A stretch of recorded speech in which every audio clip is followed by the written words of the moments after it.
In any research project, it's important to make sure we're getting good quality data. In community-based research, this can be difficult because we're often trying to find out how people are living their lives, their needs, the barriers to prosperity, the pressures they experience.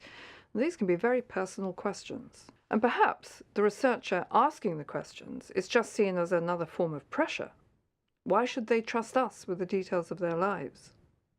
We're going to hear from researchers working in 3 quite contrasting situations about how they work to establish the trust of local participants. In the first example, Elaine describes how important it was to create a rapport with the person you interview. Her example comes from a research project when she had to interview a 12-year-old boy in a residential care home in the UK. And I wanted to know about his experience of having an advocate while he was in care, in public care. So I went to visit him and he was in his room, and first of all he wouldn't talk to me. He was strumming his guitar and he was having a problem putting 2 chords on his guitar together.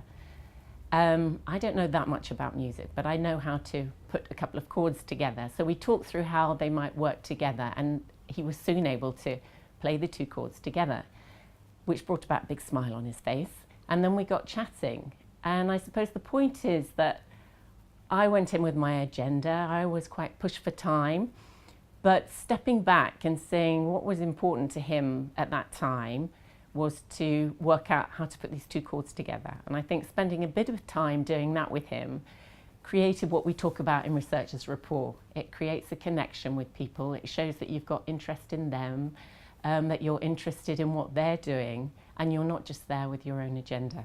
Listening to the voice of the community means being aware of what they need from us, as well as pursuing our own agendas as researchers. In Zeina Amro's work at Birzeit University, when she was working with Syrian refugees as community researchers, she took care to be sensitive to people who may be vulnerable, especially when working in public places. So she decided to put a limit on where the researchers could take photos in a public place. So I might think that this methodology is brilliant, but if it puts the person that I work with in a place that is precarious, or because they are in a precarious situation that makes them more afraid or anxious, then it will actually influence the type of data that they will bring back and what kinds of experience that they will share.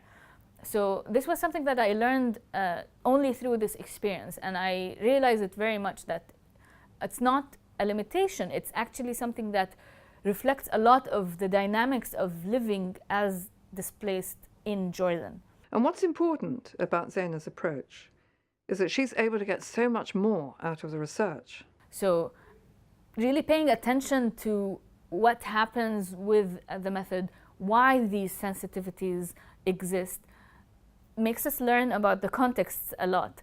And the context itself cannot be separated at all from what we learn. Like, we can't just focus on the words or the transcripts or the photographs in my case. I have to always interpret them in the context in which they were made in. Even in a very different context like the UK, Ben is very aware that he could be seen as a distant researcher intruding. Because if you turn up in a neighbourhood as a researcher from a university 20 miles away or even further and start asking personal questions, or questions that are potentially sensitive culturally or personally, you're not going to get a lot of answers, and you might get people to shut down. On the other hand, the local community-based researcher has an advantage here.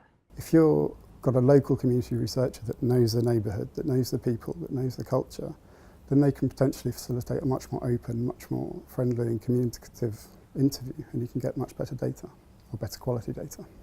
You might be working yourself as a community member doing research, or as a citizen scientist collecting data about your locality, or as an academic researcher collaborating with local community members. In all these cases, we have to approach with care, as we have heard, to create rapport, take an interest, beware of ways they might be vulnerable, pay attention to the context, and work with local community-based researchers. Being open and sensitive to what the community has to say, and not just chasing the answers to our initial questions, that's the way to get better quality data. And ultimately, that will have the greater impact on the prosperity of that community.